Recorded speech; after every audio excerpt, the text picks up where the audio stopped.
The best value in an AR-15 barrel? I've got a mild spicy take for what may be the best bang tube for your buck, along with my favorite ambidextrous safety and 2-point sling on this week's AT3 Gear Grind.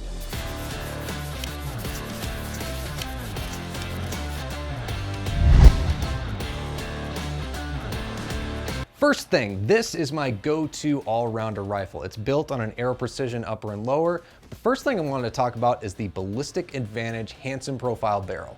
I've got a few examples here so you can see what I'm talking about. So fit, the Hanson barrels come in a huge variety of calibers that fit onto AR-15 and LR308, AR-10 type platforms. They're pretty standardized, but some come with a nickel boron barrel extension. Makes for a very tight fit, especially with Cerakote, but getting it to fit usually isn't a big deal. So feel, the great thing about the Hanson profile is the weight distribution towards the back end here. A lot of AR barrels are government profile, which is really front heavy on a gun that already gets front heavy when you attach lights, lasers, suppressors, etc. A Hanson barrel might weigh just as much as an equivalent barrel in terms of length, but to me, it feels lighter and much easier to handle on the front end. So form, yeah, Hanson barrels look great, whether you're going for the nitride or stainless steel finish.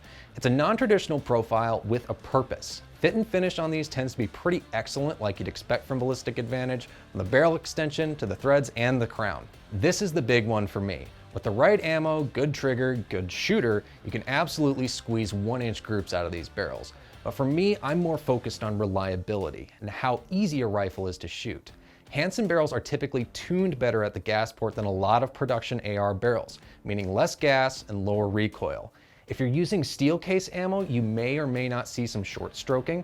These barrels are made for full power brass, whether it's ball or match ammunition. Features. Underrated feature for me, the included gas block and a heavy coil roll pin to keep it in place. A pinned gas block isn't going to rotate out of place and you don't really need to worry about aligning it. Work's already done.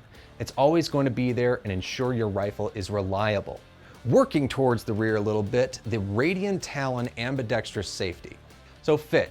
This works with pretty much any AR-15 or AR-10 type rifle, basically any trigger group you've got to, traditional or drop-in. Getting it onto your rifle is a little challenging because the levers are held in by springs and detents, but once they're in place, it's really solid and secure.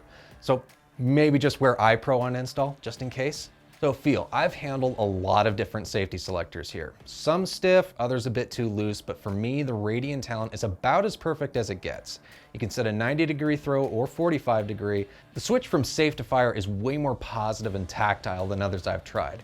And the short lever doesn't dig into your thumb. So form, Radian puts a lot of effort into designing stuff that looks cool, and this is no exception.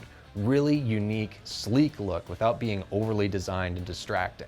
They got a bunch of different colors for the Talon safety available, so you can really make it work with whatever build you've got. So function. Functions exactly as you'd expect, and in my experience, totally reliable.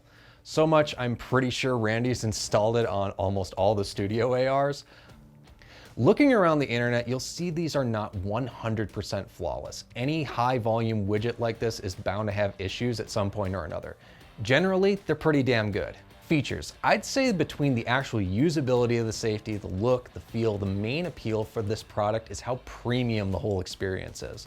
There's a certain confidence that I have in this little part. It justified the price for me, maybe it will to you too. If not, maybe consider running an Armaspec or Timber Creek safety to save a few bucks. Or like 20 in this case. So, slings are essential for a go-to rifle. I want to show you the newest addition to my gun, the Edgar Sherman designed 2-point sling.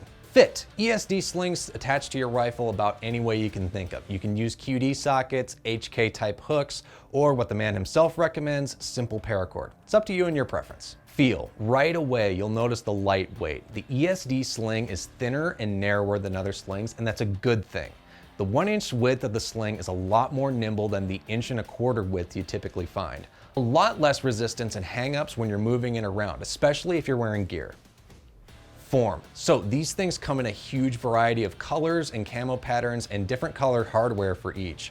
A few different shades of multicam, solid colors, and a really aesthetic snow camo I'm hoping to snag before winter, and nothing on this is overdone. Function. Tying back into feel, the quick adjust loop just works and feels better to me than a loop or a buckle. Plus, you get an elastic keeper for storing the sling on your rifle when it's not being used. It's just really handy and well thought out. Guys, slings are slings, and sling features are simple, but Edgar Sherman, this is simple done extremely, extremely well, and at a great price. Plus, ESD is just a cool company. They supply these slings to Eco Defense Group, helping fight against poaching endangered species in Africa, which is really rad when you think about it.